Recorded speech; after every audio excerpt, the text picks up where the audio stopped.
right club. Be the right club today. Johnny, that's better than most. How about in? That is better than most. Better than most.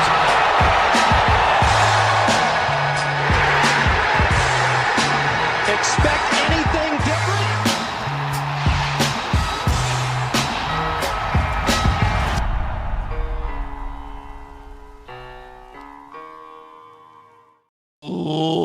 Ladies and gentlemen, welcome to Happy Hour on the No Laying Up podcast / live show. Solly here, coming to you live from Milwaukee, Wisconsin. I rhymed Wisconsin and mansion earlier, and it was a highlight of it was one of the highlights of my life. DJ Pie's Garage. Hello, Pie Man. Welcome, guys. Great to have you in the Cream City here. Randy, I know you're a big creamy boy. God, I feel great to have you guys. Welcome to my garage. It's looks like a garage. So hopefully that's okay. Cody, thank you for patching us in from a remote here. Great to see you. And Big Guy, how you doing? Oh, any better? They'd haul me off to jail. Being in your garage, hanging out with you guys, being here with Cody, U.S. Women's Open Week. It's a great time. Truly a great golf week. It Memorial and U.S. Women's Open is that's really hard to beat, man. I cannot wait. On top of that, we are here in Milwaukee doing a little film project. Coincidentally, where also the U.S. Women's Open is being played this week. You're going to be out there later this week, I believe. Definitely this weekend. Yep. And this show is, of course, brought to you by FanDuel. Whether it's a signature event, a major, or just a Thursday heater, FanDuel's got action on it all. We're talking outright winners, top tens, round leaders, hole-by-hole props. You name it, it's there. Plus, you can fire off a live bet. You can cook up a parlay and take advantage of weekly promos like Profit Boost. So download the FanDuel Sportsbook app and turn birdies into bucks with America's #1 sportsbook. Must be 21 and older and present in select states. Gambling problem? Call 1-800-GAMBLER or visit rg-help.com. I might need I might have a caffeine problem today. We just got done with a lot of Stone Creek, and Cody, I'm feeling a little jittery. I'm not gonna lie.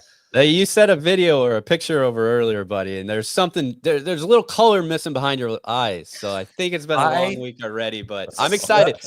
You guys on the floor of the Charlotte airport 2 nights ago. It's going to take me a month to earn this back. We've talked about this a lot of times, like when we go to certain golf courses, right? Like we were, Randy went from Hogan Park in Midland, and then his next round of golf was at Royal County Down. Similar, we're like, I don't think anybody in history's ever done that. Solly slept on the floor of the airport and ran the famous sausage race at the Brewers game last night. Nobody's ever done that in the same day. I'm very positive of that. Guys, you obviously put it out there on social media. What's going on? You got to fill us in here. What is the sausage race for people who do not know? How did you guys get involved? Come on. So we're doing a little bit. We've talked about this on a couple pods, but trying to create some videos that are a little in between a tourist sauce, right? You guys did it in Argentina. It's like maybe we're not taking the whole crew down to Argentina for doing, for 2.5 weeks and doing a whole tourist sauce season. That doesn't mean we should do nothing, right? Like let's try to do some standalone videos. So since then we shot one in Las Vegas, had a little teaser of that out there. This same crew, actually, we were in Belfast in Northern Ireland a couple weeks ago, shooting another episode, and we're doing one in Wisconsin this week. So a little bit of, bringing the city to life, similar to what you and, Tron and Neil did last year in Denver and in Brooklyn, and trying to do some city tours. So as part of that, one of the big parts of my life here in Milwaukee is like, guys, we got to go. The team's home. We got to go to a ball game. I started just pushing in every chip I had. The Seamsters were itching to get to a game. Too. Exactly. And it's kind of started as like, maybe we can go to the game. Maybe we can film at the game.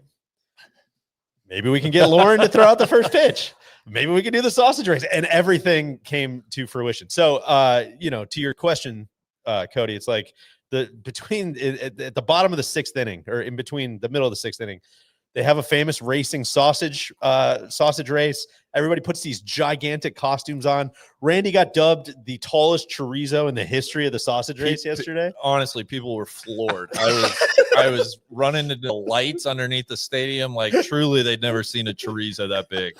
It was unbelievable. And then everybody comes and you basically race from like the opposing dugout to the home team's dugout. It's not a short run. No. And some people in our group made it look a lot shorter than others. No spoilers on the results. It'll come out in the video. Of course. Some of us did really well. Some of us didn't do really well. And I'm excited for the video to come out. It was true bucket list stuff. Anybody who's like, I've tried to connect with certain people. I'm like, yeah, it's like a golf company, it's a podcast, and we do some travel stuff. They're like, okay, that's cool. I'm like, yeah, and we're doing the sausage race. Like, holy shit! I didn't even know you could do that. That's oh my! I thought it was only like royalty, the kings and queens that got to do this. So how did you even get? And so people were very pumped, and they should be, because I think the footage is going to be really good. Oh, it was so much fun. We ran out of a Major League Baseball field in between an inning, and like it all happened so fast, and like you're so disguised. I was just out there like pumping the crowd up. Like you can only move your arms a little bit, but nobody could see your face, so it's not embarrassing at all. It was so fun. You're running by the Brewers dugout, the whole crowd's just swelling. You're got this giant foam Polish sausage on. And I'm like, oh my god, there's Christian Yelich. Holy shit! And it's just crazy fun night. And Lauren, to transition this into golf, they were very gracious to host Lauren Coughlin, our good friend and young hitter and 9th ranked player in the world, who's here this week for, of course, the U.S. Women's Open, to go out and throw a first pitch. I thought she did great. She did. Yeah. She didn't bounce it. She threw it from the top of the rubber. She did as good or better than Jordan Love, who was there the night before. Concerning reports about Jordan Love. Exactly. And it was just an awesome night at the ballpark, an awesome night to celebrate being in Milwaukee and having the world's best female golfers here this week as well. So just a great time. I can't wait to see it. You mentioned Vegas. That's going to be coming out next week, so stay tuned for that episode. This will probably be coming out later in the summer. Who knows? We're not going to put a date out there to hold anybody to it. But, guys, I want to go to the big chorizo himself, Randy. It's U.S. Women's Open week. Big, come on, man. You got to throw some spice to me. It sounds like Erin Hills is shaping up to be exactly what we want it to be. I think so. Yeah. Deej got quite a report from Lauren and her husband, John. I won't ruin all of that, but I think from everything that we've heard and seen, we were a little worried. They've gotten some rainfall out here. It's been a wet spring. It's actually raining as we're looking outside of DJ's garage, but all the report is Erin Hills is holding up wonderfully. It's going to be a proper, difficult, challenging test for the women this week. Exactly the type of tournament I love to watch. So we're quite excited. Cody, I don't know if you want me. I have 5 storylines. They're certainly not like the top storylines. I want they're your storylines, but they're my storylines. So if I may, let's dive right into them. Yeah, you may need to stretch out your innings because you just spat on like 4 of my all of my takes on Erin Hills. Sure. Like my whole section you just ate up. We're just people are questioning Cody's bullpen management here. Do we have any arms left in the cupboard? Well, this thing goes Go long. an extra inning. Listen, these aren't all encompassing. They're obviously not covering all the best players, but these are the 5 storylines that I think are most prominent coming into this week. Are these in order? Of course not. Can't be in order, Big. No, Okay. but in no particular order. The audience can put these in their own order. That's right. Okay. That's right. Let's start with Nelly Korda, the world number 1. Okay. I think there is something very interesting about Nelly in that the U.S. Women's Open is historically her least successful major. In 10 career starts, she only has 2 top 25 finishes, no top 5 finishes. So as far as, where she has had the most success, it's not the U.S. Women's Open. Can she break that this week? Can she grind out a major championship? I think that's another thing that we just haven't seen from Nelly. And I don't necessarily want to dock her, but when she won the KPMG down in Atlanta, her winning score was 19 under par. When she won at Chevron, it was 13 under par. I think there are some really interesting, persistent parallels between Nelly and like a Scottie Scheffler, and that we just haven't seen either of them win in just a real ugly, grindy fashion. And so Nelly, I think, has a chance this week. It'll depend a little bit, I guess, on how Erin Hills plays. She, of course, hasn't won this year yet. She came into last year's U.S. Women's Open on a historic run. And so I think there's a little bit of a, hey, we're all waiting for Nelly to really mark her presence here in 2025. So that's my number 1 storyline. Cody, do you have any? I don't. Sometimes these things are, trends for a reason. Sometimes they're just weird luck. But anything to that Nelly U.S. Open record that stands out to you? Well, there's a lot. I think it has to do with pressure. This is her 10th U.S. Women's Open. It's crazy to think about here. She was asked about it in her press conference, Deej, and I actually think we learned a little bit about Nelly and where she currently kind of sits in her game.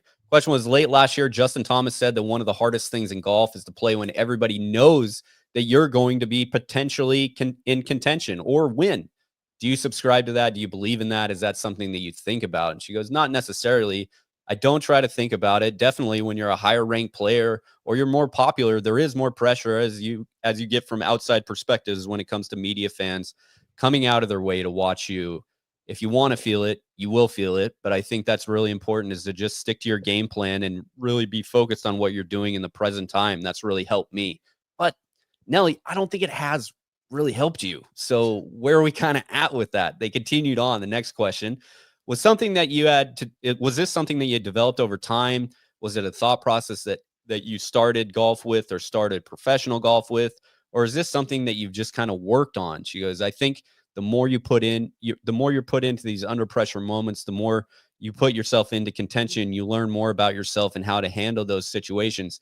Every year, something different has tested me, and every year I learn a little bit more about myself and how to handle myself in these situations. So yeah, I think it's all about putting yourself into those positions. So she likes being in those positions. She says she's learning from those positions, but we haven't really seen that in the results so far. So I don't know, Big. Obviously, her game, not so much this year. She's clearly not as sharp as she was definitely last year. I think that's an anomaly if we kind of look at it. She was on a generational hot streak there, but her putting's starting to come back around. She's had a couple weeks off. We know Nelly thrives when she has time off at home.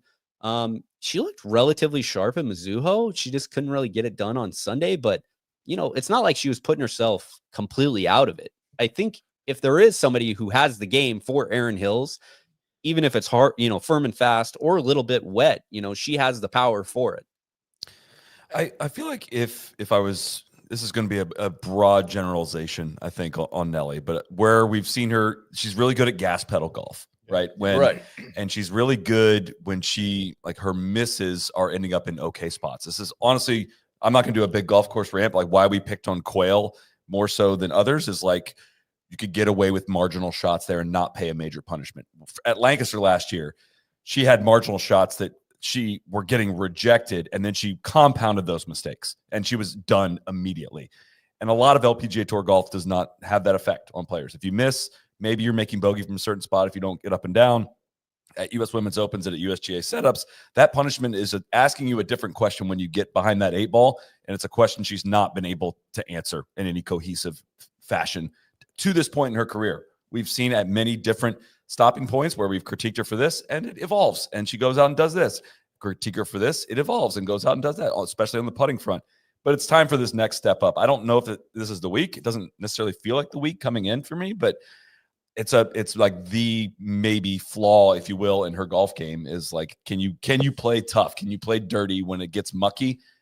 And so far, the answer to that has been no, unfortunately. Well, she just, again, I feel like I say this all the time, and it seems like a pretty easy comp or borderline lazy comp, but it's like the driver, the way she hits her irons, the star power. I'm like, this is Rory.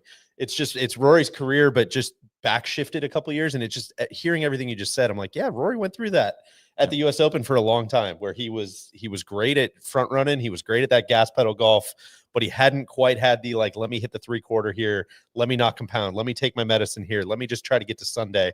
And that was like, looking at through that lens, I'm like, man, that he had to turn into a pretty different player. And now seeing him at LACC, seeing him at Pinehurst, I assume seeing him at Oakmont, it's like, that's a different guy. Yeah. But that took a long time to get to that point. And it's just so interesting to me that they seem on very parallel tracks, just with Nelly back shifted maybe 5 years or whatever. Yeah. It might be to her advantage to come in. She's not coming in under the radar, but with a little less expectation this year. The relative weakness of her game, if you go into the KPMG insights, is shots gained around the green. So, Solly, to your point, she's slightly losing shots when she's missing, and she's going to have to be sharp at Erin Hills, because these greens are difficult, and unlike what we saw at Quayle, that the ball can roll off and it can settle in some kind of awkward places where I think chipping and, whether you choose to putt or chip from around the greens, they're going to be tested this week. So that can be two things. Your number around the greens can be a reflection of your short game. It can also be a reflection of where you're missing. Yeah. Right. It is not Yeah. going to judge like a short-sighted miss is going to get judged the same as leaving it in the perfect spot and easy up and down. So it can be a sign of over-aggression, missing in the wrong spots. That's kind of more where I'm coming from, in that it just seems like she could play middle of the green golf, and it doesn't seem like her strength. She loves to fire at pins. She gets excited to fire at pins, and I just want to see her hit like the Brooks Koepka shots. No, like I wasn't even thinking Erin Hills when I said that, of like hit that towards the fat part of the green on repeat, and you should cruise. You should honestly cruise to the top 5, and a good putting week, you're going to win. And that's the golf that she played. She does the first. I don't know what her first round scoring average is in this event, but it can't be good. It's not good. The She key. ends it on round 1 when she's out of it in a major. Yeah. Randy started And- talking. You know what the key to success for Nelly Korda is? Who Tomorrow. does that sound There's like? one by the way? round. Yeah. Right. And that's again, it's like, man, I wonder that. God, that reminds me of somebody. Huh. Literally that quail. Yeah. Shot himself out of it. Yeah. Well, very good. Big Nelly Korda tees off tomorrow afternoon, 1:25. She's grouped with Charlie Hull, recent NLU podcast guest, and the newly retired Lexi Thompson. So good positive vibes going for them. That's fun. there. That's a good one for the fans to go get out and watch. Absolutely. Big. Who's next? Yeah, I've labeled this the curious case of Yuka Sasso. She is our defending champion, the 23-year-old playing under the Japanese flag. She's won 2 U.S. Women's Opens. Crazy. She won in 2021 at Olympic Club, which was a test. She won last year at Lancaster, which was a test. Erin Hills could be a test. Now, why is it the curious case of Yuka Sasso?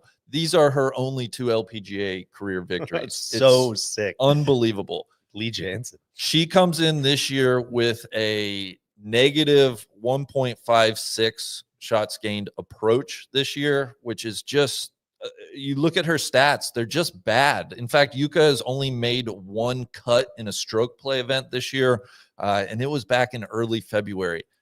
And having said all of that, it's not like she was rolling off the tip of the tongue either of the 2 years she won it. Cody, I'm not sure we can count her out, but I just don't understand how she can find U.S. Open game seemingly on command like once a year, and it just doesn't translate week to week out there on tour. It's the damnedest thing. Can I make another comp here to Please. the men's game and Erin Hills and a guy that we've already mentioned, Brooks Koepka? Of course. Right? Come on. Right. She is the female version of Brooks Koepka. She loves difficult courses. She likes hard, tough layouts where it doesn't take a lot of like she's even said it in the past, like the LPGA course setups are a little bit too routine, mundane for her. She likes creative shots and figuring out how to plot her way around a difficult test. She loves getting up and down from all over the place. I'm going to need you, Deej, to check in on this, because in her press conference, she said that she arrived early Friday morning. She's played 18 holes literally at Erin Hills the last 6 days. So she is just playing her way around this golf course, getting as much prep as she possibly can. And you would think, is that too much? I don't think you're saying so. she played 18 every day.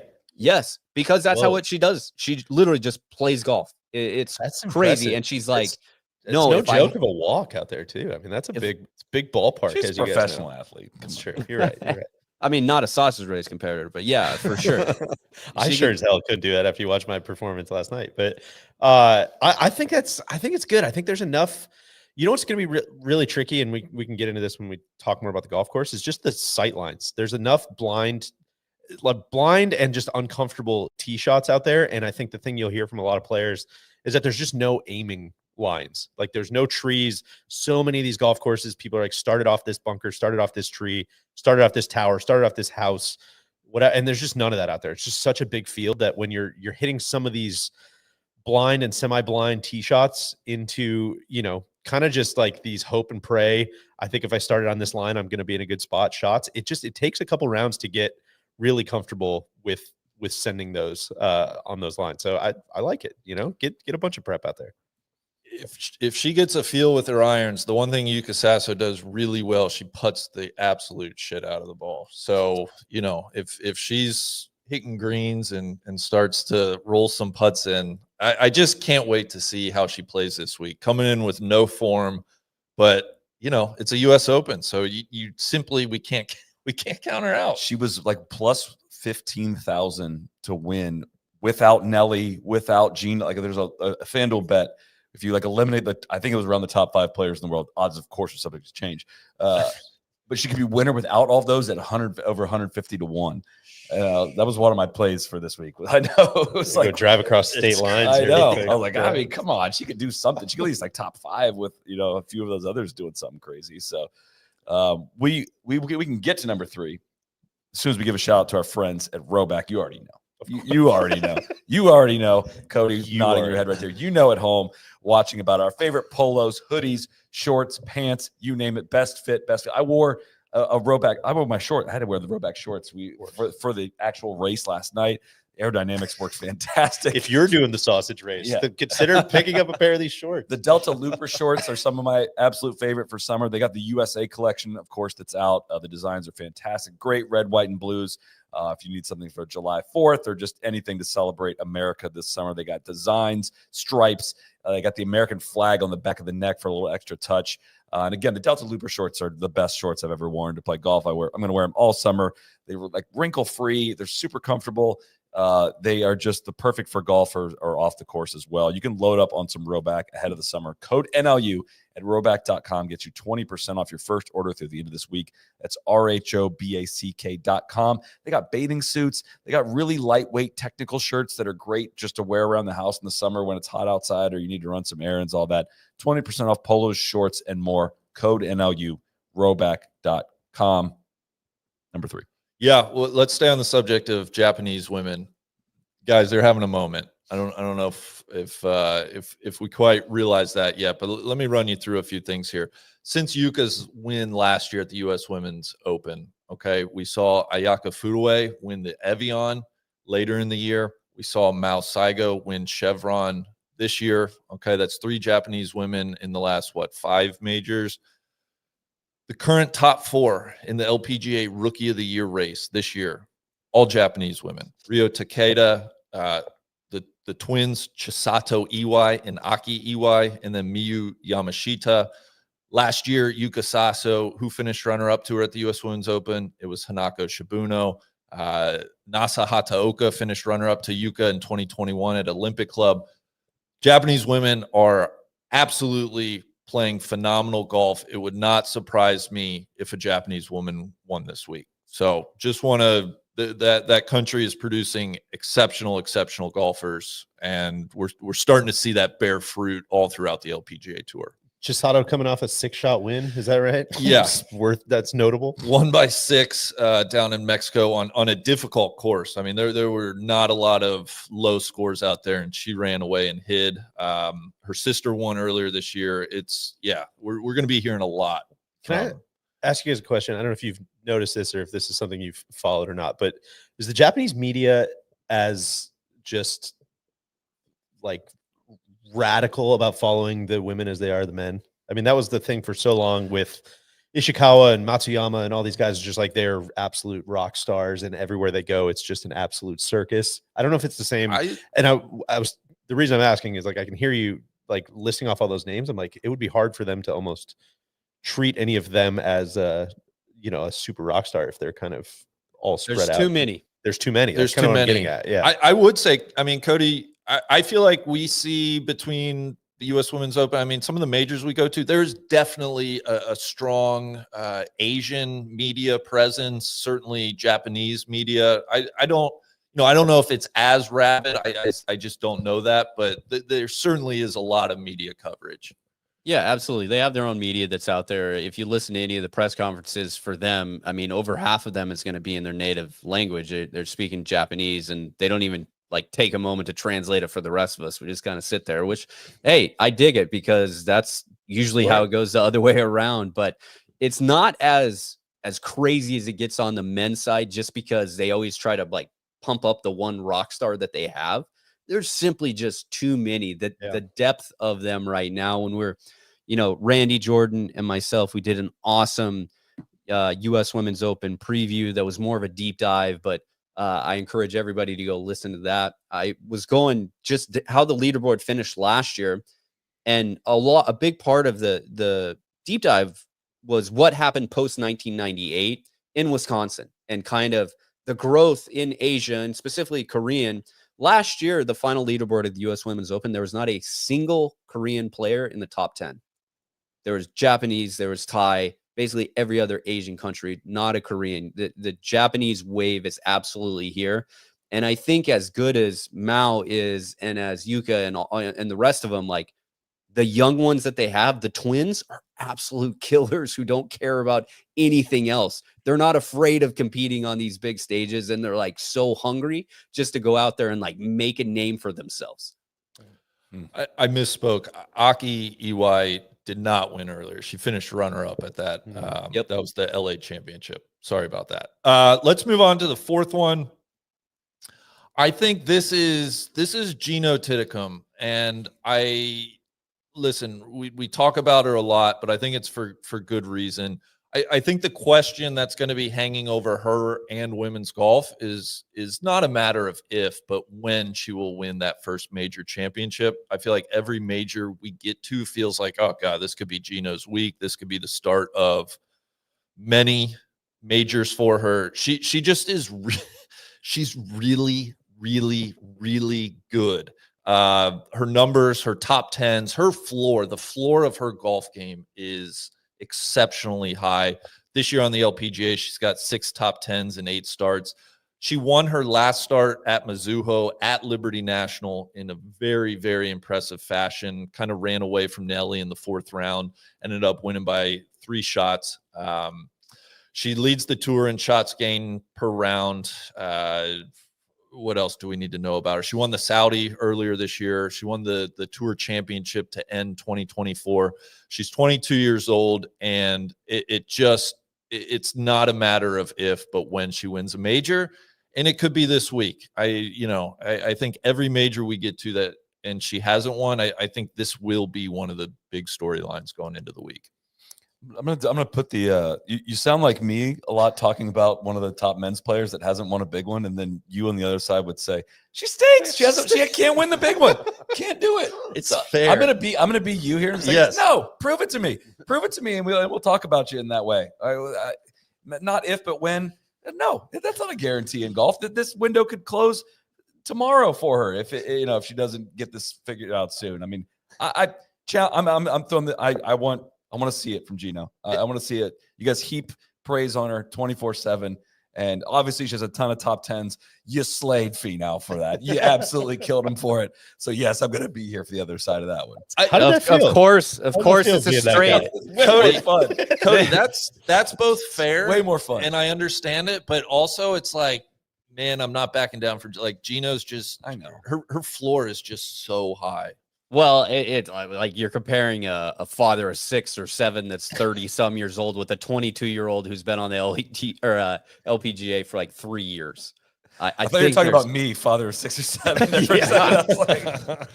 I think that's a comp that I can see people making, but that's not where it's at all. She is so good. She's good. I'm not comparing her to Finau. I'm comparing the way they've treated my friends. I would absolutely be like that. But you gotta have somebody being the contrarian. I think her comp is Rahm. Like for so long, he was putting up just unbelievable strokes gained season after season, and it was kind of like, you thought he stunk. Yeah. And we're talking about Tony right now. Rahm. Now we're on to Rahm. Oh, gee. Okay. Yeah. Guys, I think the one thing that I like about Gino is that she's asked about this at every single major, and she completely like water off a duck's back. She's like, oh yeah, every tournament's really hard to win. I would love and hopefully one day I will win a major championship, but am I putting additional pressure on myself? No. Next question. And it's just like the complete opposite of how Nelly or Lydia or any of these other women go about their press conferences. It's almost a feeling of her like, we know for a fact that this is eventually going to happen. Why would I stress myself about it now? I'm only 22. And it's so refreshing to hear. Yeah, I think something interesting about Gino, and it's not like her fault. It's mainly a product of the setup, I think, in women's golf. But She also, you look at the events that she has won, she's deep under par. So the question is, can she win an event where it's, 3-4 under is the winning score? I don't know. Hopefully we get that this week at Erin Hills. We'll get there. The fifth storyline, I think it's Lydia Ko's quest for all 5 majors. And listen, she went into the Hall of Fame last year. I think her win at St. Andrews was a career-defining win for her. Just the venue, the magnitude, that was a signature shot. The signature shot. Yeah, everything felt just like, oh, this is a moment. And she hasn't had that at a U.S. Women's Open. A lot like Nelly, the U.S. Women's Open has been Lydia's least successful major. She's made 12 cuts in 13 starts, but only 2 top 10 finishes. A player of that caliber, you feel like she would be around the top 10, competing more. It's the only major where she either hasn't won or finished runner-up.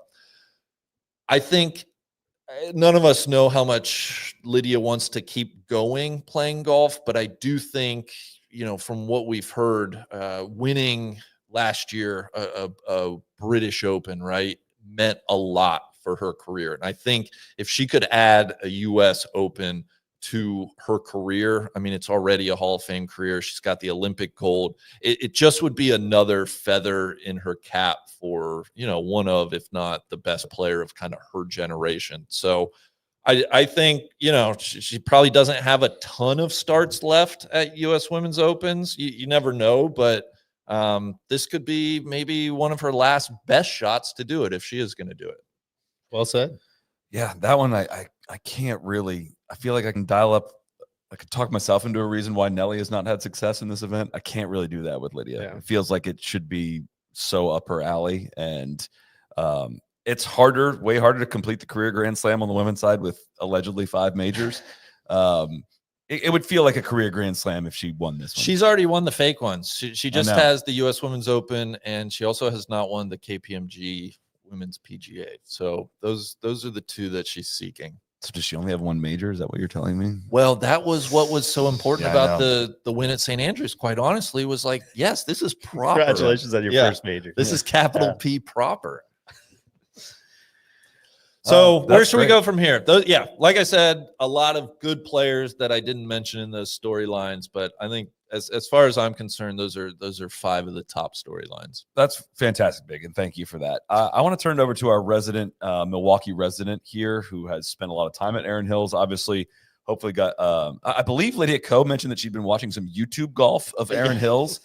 I'm not going to assume that was us, but if you type in Erin Hills Golf, I think our club championship comes up very close to the top. We did a crash course video out there as well. So I don't know if I take that for whatever it's worth as far as her stock. I don't know if watching us play that course, hopefully she saw mostly of Ben's round and how to play that place. But we spent a little time out there last year, experienced it under somewhat championship conditions. But I think I'd call you our resident Erin Hills expert on this. I'm a golf fan that I remember the 2017 U.S. Open being a disgrace.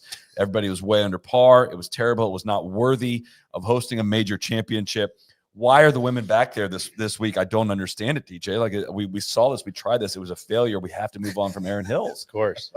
I would say a couple things in response to your very earnest questions there. Number one, I would say the golf course got pretty unlucky. We talk about this a lot. Like Finau. The golf. We talk about this a lot on the men's side that the lines, the margins are really thin in hosting men's professional golf. You not only need a big place that has a lot of infrastructure and you need a lot of things to break right operationally to be able to host a major. You also need like the weather to cooperate. You also need the right firmness. You also need all of these things to line up perfectly to test the men in a really good way without pushing it over the line. Enough wind so that they are challenged, but not too much that balls blow off the super fast greens that you also have to have because they can hit the ball a mile. Exactly. And they did not get a lot of wind at Erin Hills. They kind of got a little scared of the heather, as you remember. That was the Kevin Na year. Kevin Na is dropping balls, which, by the way, now that you guys have been there, that was on the 15th hole, which is a very short drivable par 4. He was like 40 yards left of that. That would be like you would hit a 7-iron off that tee. if you missed the fairway by like 60 yards with a 7-iron, that's where he was dropping balls. He's like, this is outrageous. We're supposed to play a professional golf tournament over here. We need to put up a crew together, Yeah. the top players, and we will set up the event. And then they cut a bunch of the rough down. So that was one so thing, sick. which was tough. Two, they didn't get a lot of wind, which is just kind of unlucky. That place is built for the wind. It's a big, wide open expanse of a golf course. And it is a big time, like second shot golf course, small targets, especially when those greens get firm. Just to say on the wind, it's the kind of place where a medium amount of wind plays heavier because it has nowhere to hide. Exactly. And when you don't have that, it's not that, I don't want to say it's not that tough of a golf course, but it loses a lot of its teeth. For these people, it's not that. The fairways are massive, especially, and which I'll get to this in a second, but the fairways are massive out there. And then the greens are massive as well. And so when you get a little bit of rain, you get a little bit of softness, and you don't get a lot of wind, it is a place where the best in the world are going to make it a bit of a turkey shoot. And so that's what kind of remains to be seen is like Randy mentioned it very briefly, but can't be underestimated or overestimated how shitty the spring was, especially this past week before you guys got here. Was like, it was pissing rain for 48 straight hours. And then after that, it was like 45, 48 degrees, nasty. just kind of like tough grass growing weather. It's been a really hard spring, but even despite all that, by all reports, like Lauren's walking off yesterday and like the golf course looks really good. There's a little bit of bounce in it. And I think it's only going to get better.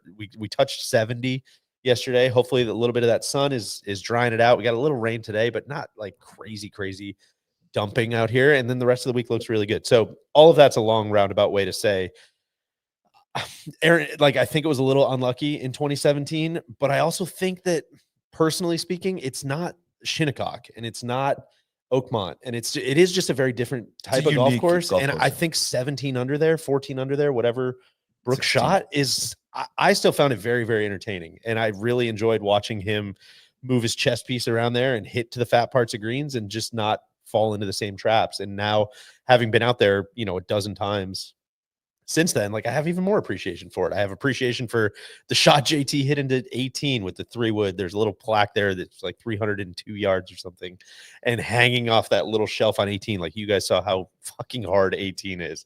It's a really, really, really special piece of property. And I think it's going to be so good for the women's game. I was out at media day this year and hearing the USGA people just talk about, going back to the operational stuff.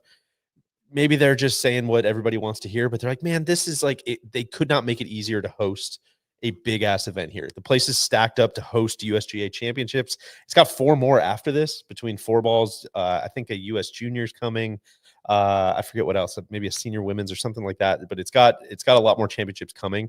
And a lot of that is just because of the setup. It's easy to get to, it's easy to park on site. There's space for days, and it's a great variety of golf holes, man. It's like, it's a lot of the things, as you guys are talking about, like, some of the big stars not playing well in US Women's Opens. I'm kind of thinking about like how different this is than what they're going to see week to week. And I'm not necessarily making the connection that, the people who feast on those setups aren't necessarily going to be built for this, but I'm like, I could see how somebody would make that case, and the place is just very different. A lot of blind shots, like I said, big greens that don't really play big or can play small. A lot of the runoffs that are really tight and really, shaved down and firm, that promote they promote an option of different short game shots, which I don't think you see a lot on the LPGA.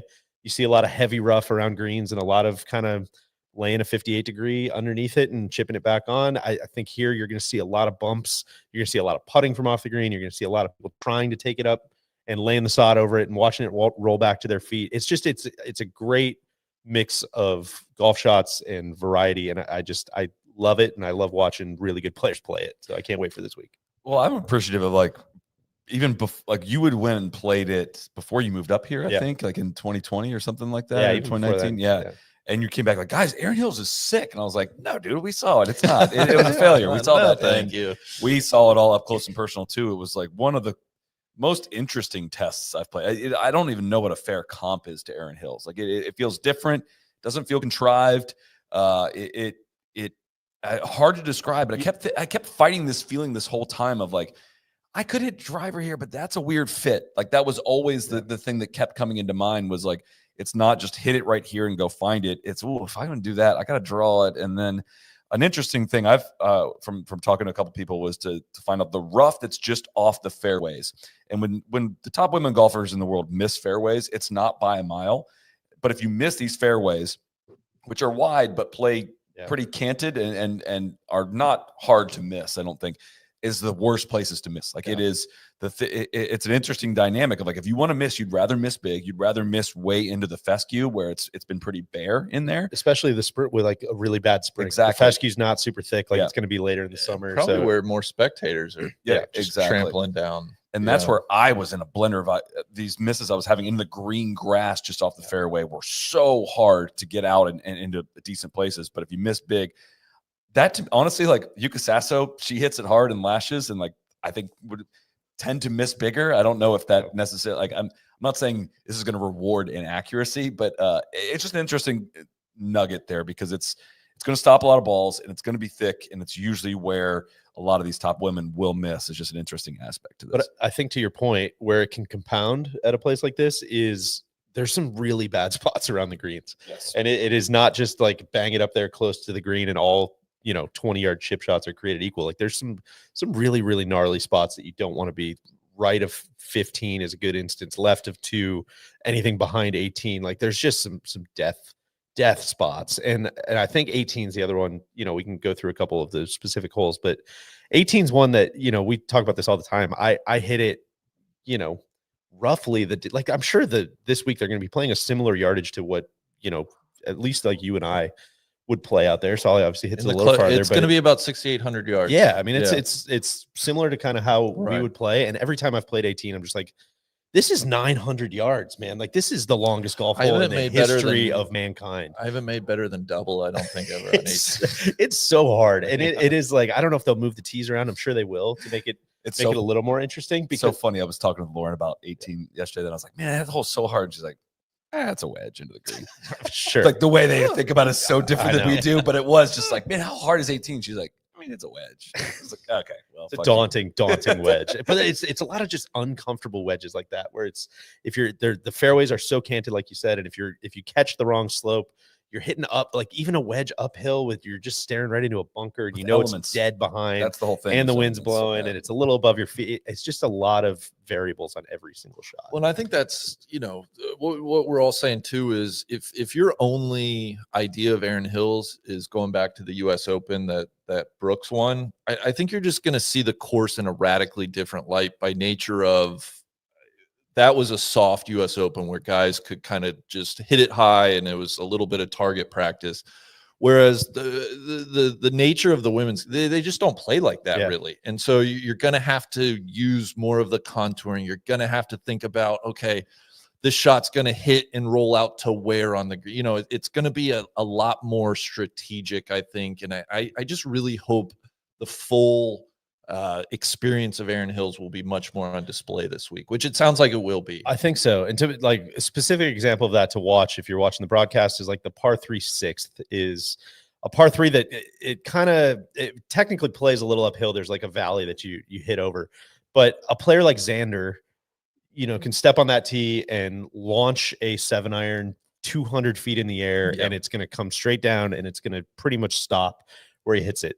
The LPGA players that don't hit it as high, that hit it a little lower with a little less spin, that's how the golf hole is supposed to be played. Is like this is a really hard par 3. It's got a big false front, and then it kind of low-key trickles off the back and runs away from you.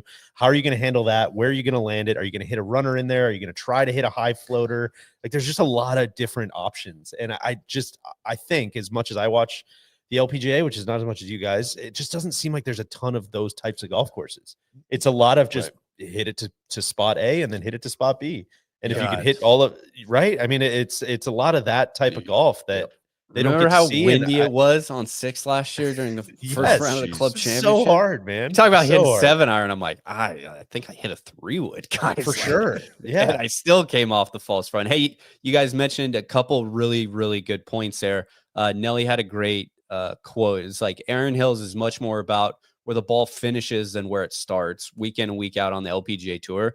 You hit a good shot, you can bend down, pick up your tee, and just start walking after it. That's not the case here because she was talking specifically about the 9th hole.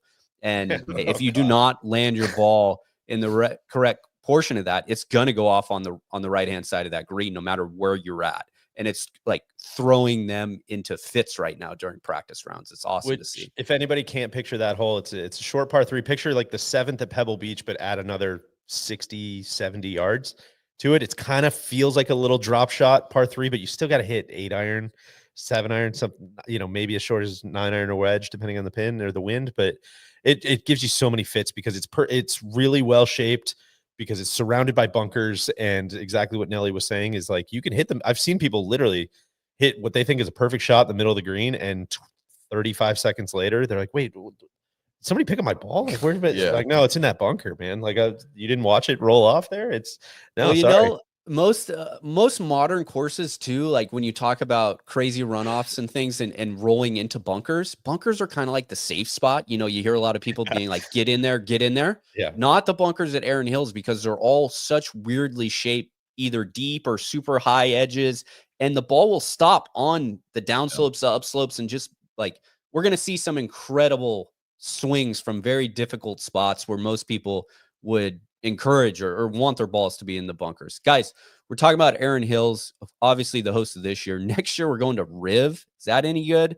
2027, Inverness.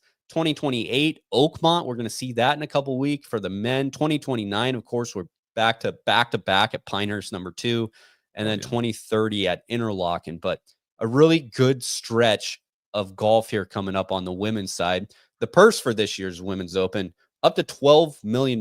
Mike Wan pointed that out. That's pretty damn cool. It's crazy to see just the overall growth of this event, specifically looking at it in the last 5 years. It's doubled itself, but really part of the deep dive going back, like, we didn't cross the $1 million mark till like 2006, 2007 or something like that. Every single player who makes a cut gets 10K. It doesn't matter where you're coming from. Of course, I'm pretty sure, unless you're an amateur, I don't think Astric would get that money. But the other thing that Mike wanted to shout out was there's 32 women on the turf team this week. That's part of the Women in Golf or Women in Turf initiative. So it's kind of cool. Like, we talk about elevating it and what the USGA is actually trying to do.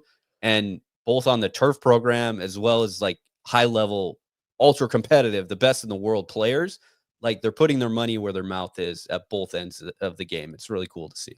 And shout out Erin Hills too. Has always had kind of a history of female caddies as well. So it's kind of a place where the women's game, I feel like, has always been very, very welcomed, and it's kind of cool for a relatively young course to now. I mean, I think, what is the number, 16 courses now have hosted both the men's and women's U.S. Open, and for a course that was opened in what, 07 or 08 or something like that. I mean, it's a pretty young golf course to be able to do both is pretty awesome.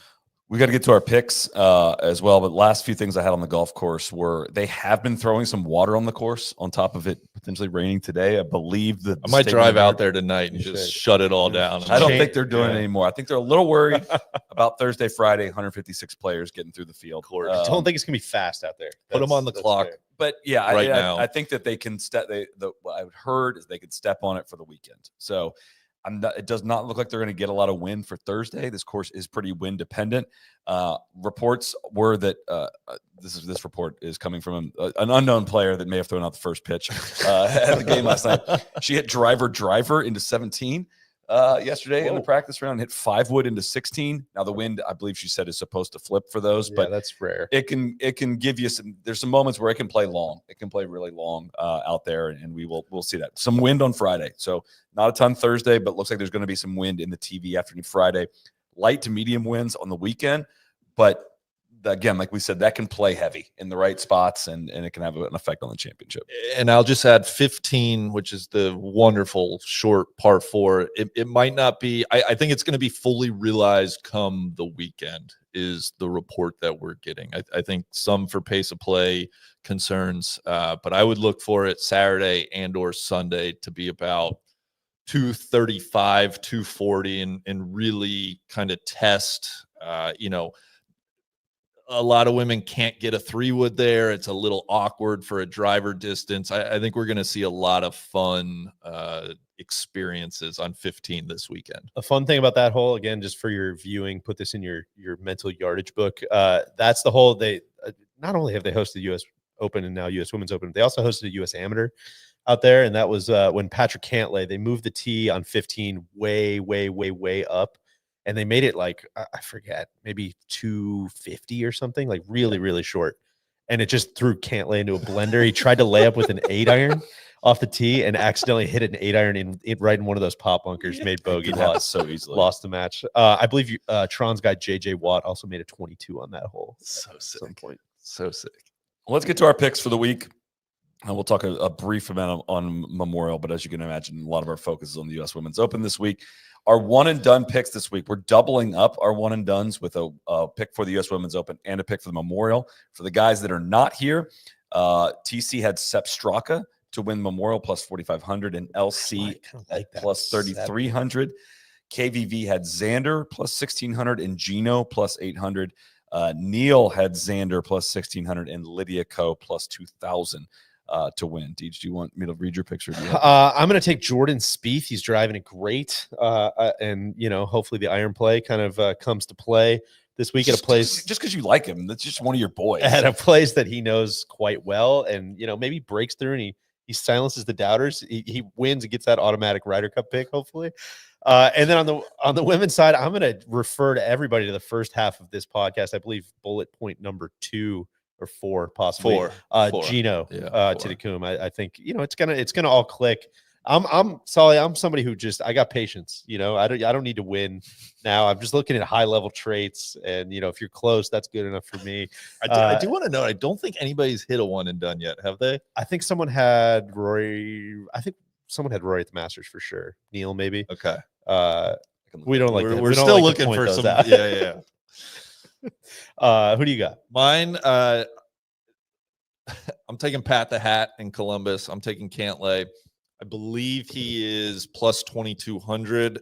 That was as of yesterday. Odds, of course, subject to change. And then I had taken Gino Chevron week, so she wasn't available to me. I'm taking Minjee Lee. Somebody that's won a U.S. Open at Pine Needles. Pretty good form this year. I believe she was plus 1,600, if I'm not mistaken. Solly?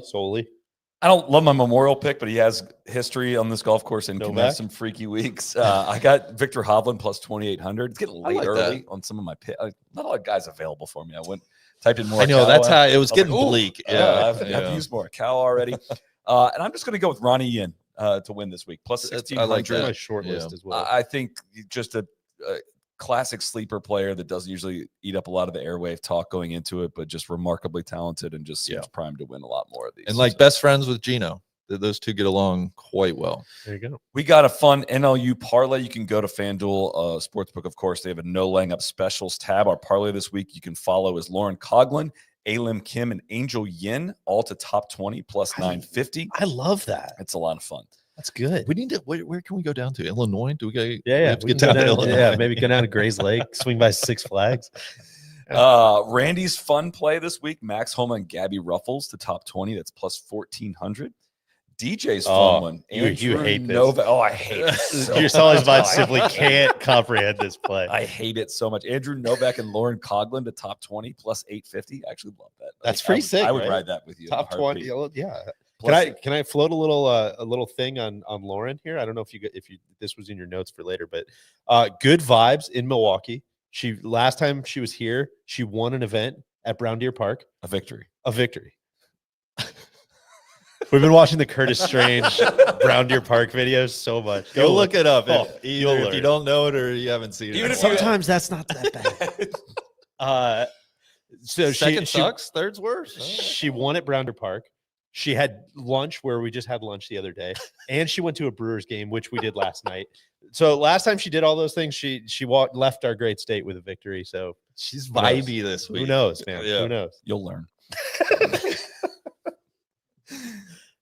Was there another one? Did you have another note? No, that was you have a tap in. I do. My tap in to win the Memorial. Any of Scotty, Xander, Colin, or JT to win Memorial at plus 120, I believe, is the last I saw. What are Scotty's odds? Like plus well, 80? I'm is that basically just a Scotty play? Like my literal only Memorial take was like, how far are we away from Scotty versus the field? Because I'm like, I actually especially when Rory's not there. Like Scotty kind of either beats himself just by by math, like your average game isn't going to win a lot of weeks. Like I line them up, I'm like, is Hovland going to like go beat Scotty? No. Like Scotty might have a decently bad week and somebody else might win, but nobody's going to like go and beat him. I know that probably doesn't make any sense. I know what you're I saying. know I know exactly what So you're I'm saying. like, could you give me Scotty plus I get to throw in a few other guys, Xander, Colin, or JT. Colin and JT have good true tap in. course history there.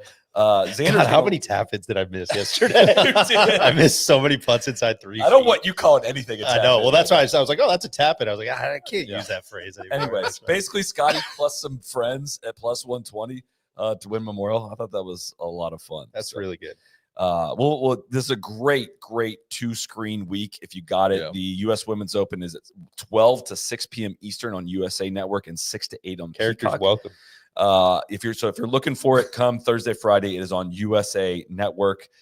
Then 1 to 3 Eastern on Peacock on Saturday, 3 to 7 on NBC, then 2 to 7 on NBC on Sunday. I got that from the preview pod. I hope you got all that. Yeah. Right. No, that's right.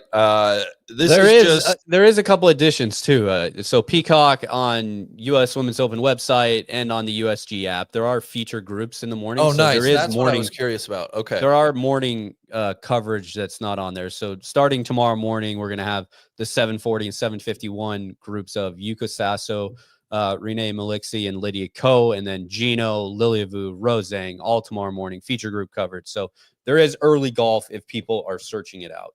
Sweet. No, I was just going to say, if you don't watch a lot of women's golf, or if you've watched just some odd weeks, this is the week that NBC particularly like puts their best foot forward. It feels like a major. They do it justice. So this, if you're going to watch any week, watch this week. This is as good as it gets, I think, for the LPGA and women's golf. I would even maybe go a step further and, micro targeting here. But if you're in Wisconsin, if you're in Illinois, if you're in Chicago, if you're within driving distance, man, I think this would be a really good tournament to go attend in person. I think you're not going to be parking off site and riding a bunch of shuttles. You're parking right there. It's just beautiful property. The weather looks like it's going to be great, like 65, 70 degrees. You're going to get to see a variety of different golf shots. You're going to go get to see up close. You're probably not going to have to battle huge, massive crowds. It's just if you have a kid who's trying to get into golf, if you have a significant other who's trying to get in, or if you just want to go by yourself and just watch the world's best players at a really, really cool place that's really fun to go walk around. Randy, some of my most fun I had at the club championship was not playing golf. Truly just like, man, what a fun place to just walk around and just kind of look up and out and enjoy hard yourself. enough to want other people just to play the shots. Yes. Like you don't need to play the shots to enjoy being So there. if you're around, Get some cheese curds. Tickets available. Go get a fescue rescue and a giant ass chocolate chip cookie. That sounds like a day. And go walk around that place because Characters, it's going to be a great weekend out there. We are going to save our talk for the tour, announcing that the starting strokes is going away for the tour championship a few months in advance of it. We're going to say that for Sunday. We're going to talk all about that and react to the week of golf. We're going to have a live show Saturday night, teeing up the final round of the U.S. Women's Open. And then we will be live on Sunday as well, recapping both U.S. Women's Open and Memorial. One of the best weeks of the year. I'm very excited to get back and watch some golf. But we got some golf to play both this afternoon and tomorrow, and we will have all that out on film later this summer. But we managed to get both done this week. This is a massive, massive week for all of us. So thank you to our friends at FanDuel. Thank you to our friends at Roback. Cody running the ones and twos. Matt behind the scenes as well. My friend DJ Pye in his garage and his great Wi-Fi out here. This was wonderful. And Randy for his 5 wonderful things. Just 5. And we got some, hopefully this rain passes and a little bit of golf to play this afternoon. Oh, it's lightening out. You can see it. It's breaking up. Pray there for to it. the south. I can see it. We're going to be fine. Thank you for tuning in. We'll see you back here live Saturday night. Crack on. Cheers. FanDuel, the official sports book of No Laying Up, must be 21 plus and present in select states. For Kansas, in affiliation with Kansas Star Casino, or 18 plus and present in D.C. Gambling problems, call 1-800-GAMBLER or visit rghelp.com. Call 1-888-789-7777 or visit ccpg.org/chat in Connecticut or visit mdgamblinghelp.org in Maryland. Hope is here. Visit gamblinghelplinema.org or call 1-800-327-5050 for 24/7 support in Massachusetts or call 1-877-8-HOPE-NY or text HOPE-NY in New York.